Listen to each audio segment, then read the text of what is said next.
Será que crente pode ler livro que não seja cristão? Que proveito será que alguém pode tirar de um tipo de literatura que não tem nada a ver com a fé cristã?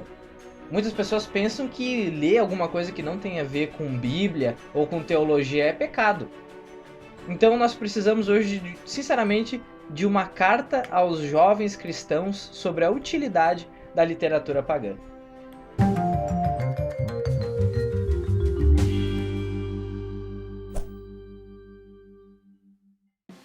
O livro de hoje é um livro bem antigo.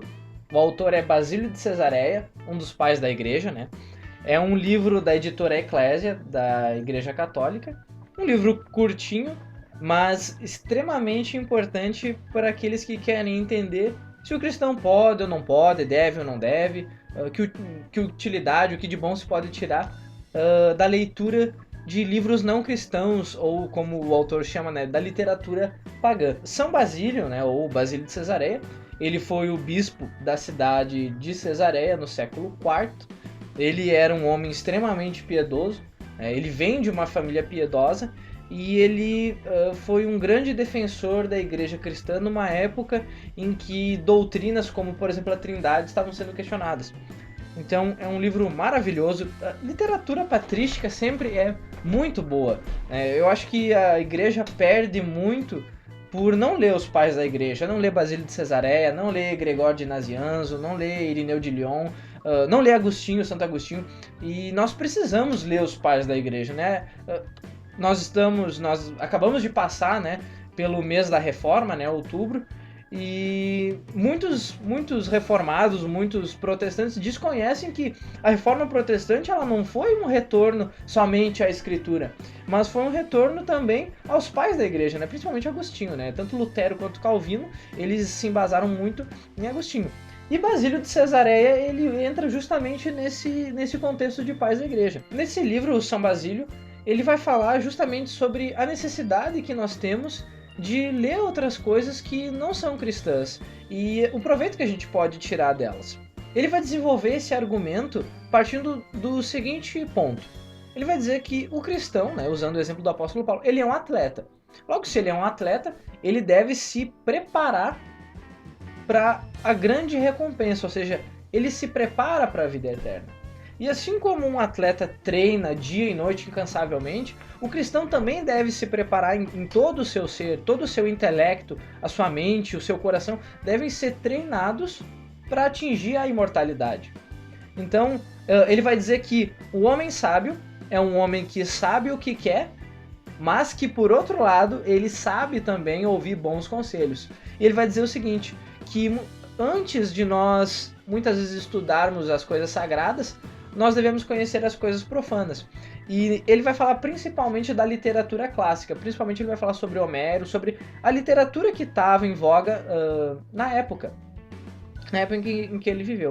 Então ele vai dizer que nós devemos ser como, esse exemplo é muito bom, nós devemos ser como abelhas. Por quê? O que uma abelha faz? Uma abelha, ela vai de flor em flor e ele tira dessas flores justamente aquilo que é necessário para que ela produza o mel. Da mesma maneira, o cristão ele deve andar pela literatura secular, né? Pela literatura pagã, né? Que pagão quer dizer não cristão.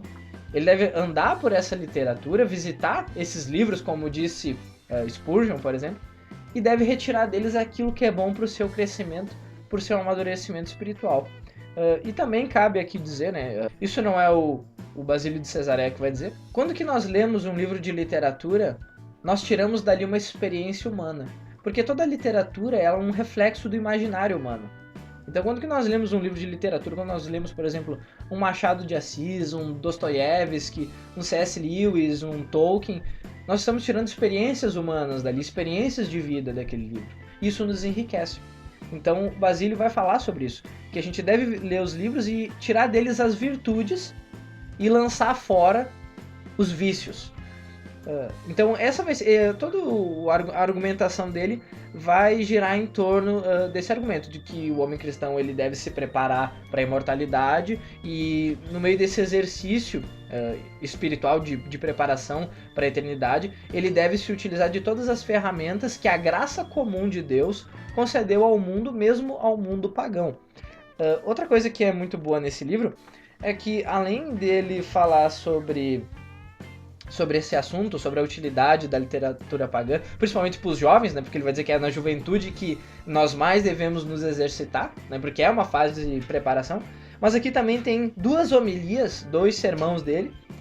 O primeiro é sobre o desapego das coisas mundanas, né? Que ele vai falar sobre a questão justamente do cristão não se apegar a coisas humanas, mas ter a eternidade em vista.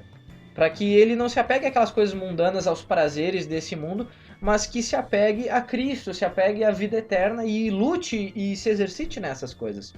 E a outra homilia dele, né, o outro sermão dele, é sobre a humildade, né, que ele vai falar justamente também sobre a necessidade de nós sermos humildes, de nós reconhecermos a glória de Deus, reconhecermos o poderio de Deus e reconhecermos, por outro lado, também a nossa pequenez, para que nós não demos margem ao orgulho. Então a gente vê como esses, vamos dizer assim, a carta dele aos jovens sobre a literatura pagã, a homilia sobre o desapego das coisas mundanas e a homilia dele sobre a humildade, elas se encaixam perfeitamente nesse livro.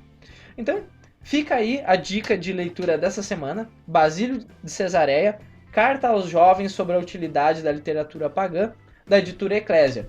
O link para comprar esse livro vai estar aqui embaixo e você pode adquirir ele diretamente pelo site da editora. Então, é isso aí, fiquem ligados, até a próxima. O que é? Vai, Todinho. O livro de hoje é um livro antigo, livro de Basílio de Cesareia, que é um... O livro de hoje é um livro antigo, um livro de um autor